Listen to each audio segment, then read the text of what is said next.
आदाब नाज़रीन, जिला तरक्याती कौंसिल के इंतखाबात जोरों शोर से जम्मू कश्मीर में चल रहे हैं। उसी के चलते जिला रामबन में भी सियासी सरगर्मियां अरूज पे हैं। अभी हम मौजूद हैं जिला रामबन के दूर दराज पसमानदा इलाके में, जहां पे लोगों की राय जानेंगे कि क्या राय है उनकी अपने नुमाइंदे को लेकर। आपको बताना चाहेंगे मुख्तलिफ सियासी लीडर, मुख्तलिफ सियासी पार्टियाँ जो अपने वोटरों को लुभाने के लिए तरह तरह के हरबे अपना रही है। नाजरीन, ये ऐसा पसमानदा इलाका है जहाँ पे लोग आज़ादी के बाद बुनियादी सहूलियात से अभी भी महरूम हैं। इनके कुछ मुतालबात भी हैं, उसी को लेके हमारा ये ख़ास प्रोग्राम क्या कहता है वोटर में आपका खैर मकदम है। जितिया राम मेरा नाम है। मुझे 5 बेटियाँ हैं सर। तो एक सबसे छोटा जो बेटे है तो वो आँखों का अंधा है सर जी, आँखों में उसे रोशनी नहीं है। तो अब छोटा सा मेरे पास एक कमरे है सर जी, 15 फुट चौकोर एक कमरे। एक बेटी की मैंने शादी करवाई सर, तो एक बेटी की मैंने शादी करवाई, वो भी सर किसी कर्जा लेकर, और दूसरे मकान से फिर मैंने उसकी शादी करवाई।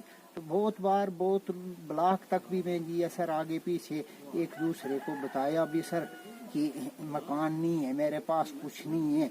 तो सर इधर मकान का चलते है सर पैसे पे काम, क्योंकि मकान जो जिसके पास पैसा होगा तो उसका मकान आ जाते है सर। तो हमें कोई मकान नहीं है। मतलब मकान के लिए आपको एडवांस पैसा लिया जाता है? हाँ, मकान लिए लेते हैं सर, दिए लोगों ने 10-10 हजार 20-20 हजार इधर रोड के नजदीक सर। शुरुआत में तो जब भी हमने बहुत बार वोट दिए हैं सर, ये शक्ल भी नहीं दिखाते हैं सर। फिर बाद में अगर इनके पास कहीं फिर जब ये जीत के चला जाते उधर जाओ तो वहाँ फिर ये बात करके भी राजी नहीं। किसी नुमाइंदे के पास गए थे आप? जब आपने वोट डाला था, जब वो जीता था, उसके पास गए आप? उसके दरवाजे तक पहुँचे? सर बाली भगत जी के पास पहुँचे भी थे जम्मू में। तो फिर उन्होंने उस टाइम पूरी पहचान तक भी पहचाना नहीं, तो फिर उस ख्याल से सर फिर हम देखेंगे सर, जैसी पार्टी हमारी चलेगी, जो भी चलेगी, अच्छा जो हमारा लीडर बनेगा, हमारा प्रेसिडेंट बनेगा, हम उसी को देंगे। हमने कोई पार्टी नहीं देखनी, कोई आगे पीछे नहीं देखना। हमें अच्छे आदमी काम करने वाले चाहिए। तो आपको क्या लगता है कौन है काम करने वाला आपके लोकल नुमाइंदे में? लोकल नुमाइंदे में देखेंगे अभी कौन सा हमें कांग्रेस में होगा वो देंगे, एनसी में देंगे, उनमें देखेंगे कौन सा ठीक होगा हमसे। हमने पानी नहीं और हमने बिजली नहीं, बिजली आधा देती है, हमने रोड नहीं, काय गाल नहीं। जिधर गुजर मान लो जिस जगह में, उस जगह तो पीछे कोई बिजली नहीं है, काय गाल नहीं है, बस उत्ते काट हो गई है। हमने पानी नहीं है। जेड़ो मारो मसलो हाल करेगो हम उसने वोट देंगे। मसलो तो बाद में हाल होएगा ना, जिस वेले वो जीतेगो, मगर तो पहले वोट देना ना। पहले में जेड़ो हमने मुद्दो दिया है कि हमें यह चीज देंगे, तो हमें किस तरह यकीन आएगा कि यो हमारा मसलो हल करेगा? हमने नाम लिख के लिएगा, ऐसा मिश्रा थोड़ा। तो हम पहले लिख के लेंगे, उसके बाद वोट करेंगे। वोट करेंगे हम बिल्कुल। जेड़ो मसलो कितना वोट है तारा? हमारा वोट 200-250 वोट होने। 250 वोट है गुजर बिरादरी का? हाँ, गुजर बिरादरी। तो आपको क्या लगता है कौन सा कैंडिडेट है? किसी पार्टी का कैंडिडेट को आप चुनोगे या किसी इंडिपेंडेंट जो उठे हुए हैं उनको चुनोगे? आपका क्या? हमें बीजेपी को वोट डालने हैं। आपसे जानना चाहेंगे किस तरह का कैंडिडेट आप चाहते हो इस बार? हम कैंडिडेट ऐसा चाहते हैं जो हमारा काम करेगा, जो हमें पार्टी से कोई मतलब नहीं। हमें इस वक्त जो डिस्ट्रिक्ट लेवल पर ये 3 टायरी सरकार बन रही है, तो हमें ये सबसे देखना चाहिए कि हमें अच्छा कैंडिडेट ढूंढेंगे तो जिताएंगे और वो हमारा काम करेंगे। हम तो डेवलपमेंट के ऊपर वोट डालेंगे, जो डेवलपमेंट करेगा। अब देखेंगे। वादा शादा करके पूरे चले जाते हैं और पूरे काम नहीं करते हैं, और हमारे गरीबों के बारे में नहीं सोचते हैं। आगे के लिए हम देखेंगे हमने किसको बॉर्डर क्या करना है और क्या करना है, क्या नहीं डालना है, क्या सोच के डालना, हमने सोच समझ के डालना है बॉर्डर। हम चंद और वोटरों से जुड़ रहे हैं। अभी हम जानना चाहेंगे इनसे कि जो जिला तरक्याती कौंसिल के इंतखाबात चल रहे हैं, तो किन मुद्दों पे ये अपना वोट डालेंगे? हम ये इस मुद्दे पर वोट डालेंगे जो हमारा विकास करेगा। कि अभी बेरोजगारी बहुत चल रही है रामबन डिस्ट्रिक्ट में। 2-4 साल पहले से भर्ती भी होती थी, और पुलिस की भी भर्ती होती थी, आर्मी की भी भर्ती होती थी, और हमारे बच्चे पहाड़ी लोग जाते थे और अपने रोजी के लिए जाते थे, भर्ती हो जाते थे, और वो भर्ती भी बंद हो चुकी है। इसका दोष किसको दोगे आप? ये मिनिस्टरों को जितेंद्र सिंह राणा एमपी मिनिस्टर भी रहा और 2 बार बन गया और रामबन डिस्ट्रिक्ट के लिए उसने कोई डेवलपमेंट नहीं की। हम एक और हमारे साथ वोटर हैं जो 80 साल के करीब उनकी उम्र है और एक माजूर शख्स हैं, बीमार शख्स हैं जो पिछले 4 सालों से जिनका इलाज चल रहा है। इनके काफ़ी मसले मसाइल हैं, ना तो इनको कोई सरकार की तरफ से कोई इमदाद मिल रही है, ना तो कोई इनके पास लीडर पहुंचा, ना तो कोई सरकारी कोई अधिकारी इनके पास पहुंचा जो इनकी मदद कर पाए। और इनसे हम जानेंगे कि इन्होंने आज तक 80 सालों से काफ़ी पार्टियों को वोट डाला, काफ़ी उम्मीदवारों को जिता के भेजा, वोट डाल के भेजा और उनकी पार्टियों की हालात तो ठीक हो गई मगर इनकी हालात वैसी की वैसी है। तो आप इनकी ज़बानी ये सुनेंगे। जी बताइए, आप जो इलेक्शन आ रहे हैं तो अभी आप क्या मुद्दे हैं आपके? हमें अब बीजेपी को दिया, अब बीजेपी को दिया वोट, अब भी हम बीजेपी को देने चाहते हैं, बीजेपी को वोट देने चाहते हैं। बल्कि हमारे पास ये बीजेपी की पार्टी आती ही नहीं है, कहीं कोई बोलते ही नहीं है, हमें कुछ बताते ही नहीं है। क्या बताएंगे?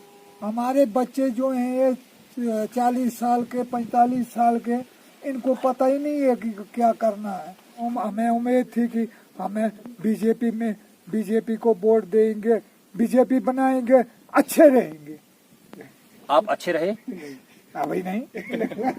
हमारा यही कहना है लोगों से कि जो अच्छा नुमाइंदा होगा, जो इलाके की तरक्की के लिए अच्छे नुमाइंदे की पहचान कैसे करोगे आप? वो लोगों को ध्यान में होता, हर एक को पता होता कौन अच्छा कौन क्या है।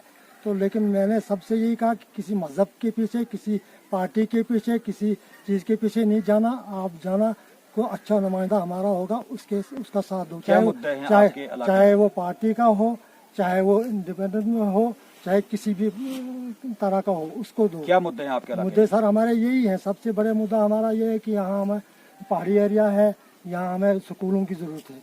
यहाँ हाई स्कूल होना चाहिए। हमारा हाई स्कूल हाई सेकेंडरी यहाँ से तकरीबन 5-10 किलोमीटर तो आगे कैंटीन में है।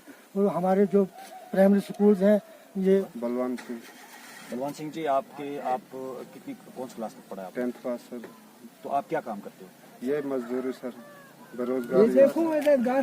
तो आपसे जानना चाहेंगे कि क्या इस बार आप जो नुमाइंदा चुनोगे अपना, तो किस तरह का होगा वो? जनाब, जो हमारे को काम आएगा उसी को हम चुनेंगे जी। कैसे पहचान करोगे कि ये हमारे काम जनाब, काम करने वाला होगा उसी को वोट। कैसे आप इसकी पहचान करोगे? पहचान सर आएगा हमारे पास, वो देखेंगे कौन सा अच्छा है। आप किसी पार्टी को वोट डालोगे या किसी इंडिपेंडेंट कैंडिडेट को चुनोगे? सर पार्टी को सर। तो कौन सी आपकी लोकप्रिय पार्टी है जिसको आप पसंद करते हो? पसंद सर बीजेपी। क्या किया बीजेपी ने आपके लिए?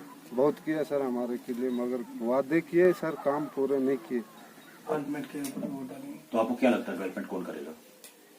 हमको लगता है कि जो बीजेपी है वही करेगी, क्योंकि यहाँ पर कौन सा जो अगर बैठेगा कांग्रेस का तो सेंटर में बीजेपी है, तो वहाँ से फिर कुछ आएगा नहीं।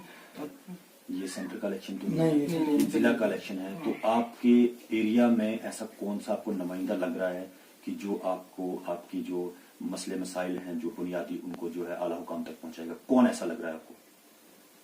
जी, हमें तो ऐसा कोई लग नहीं रहा है।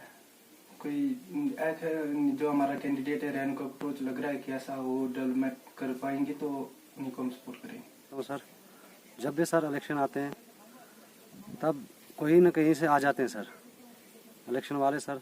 बाकी जब भी कोई इलेक्शन हो जीत कर चले जाते हैं, जब इलेक्शन आएंगे तभी वो पूछें, उसके बाद 4-5 साल तक कोई पूछता नहीं है सर। और पता नहीं कहाँ से आ जाते हैं, ना देखभाल, ना कोई गांव में कोई पूछते हैं प्रॉब्लम क्या है सर। किसी को बिजली की प्रॉब्लम हो, किसी को पानी की प्रॉब्लम हो। अभी देखो सर हमारा किराया बिजली का चल रहा है 400 रुपये। इस गाँव में हमें क्या करना है सर 400 रुपये देकर? दिहाड़ीदार आदमी क्या करेगा सर 400 रुपये किराया भर कर? बाल बच्चे और कैसे सर वो घर चलाएगा? नाजरीन, ये था हमारा प्रोग्राम क्या कहता है वोटर। हम दूर दराज पहाड़ी इलाकों में पहुंचे, लोगों की राय जानी कि वो किस तरफ अपना वोट कास्ट करना चाहते हैं। आज के लिए फिलहाल इतना ही। मुझे दीजिए इजाजत। कैमरामैन रईस के साथ परवेज शान।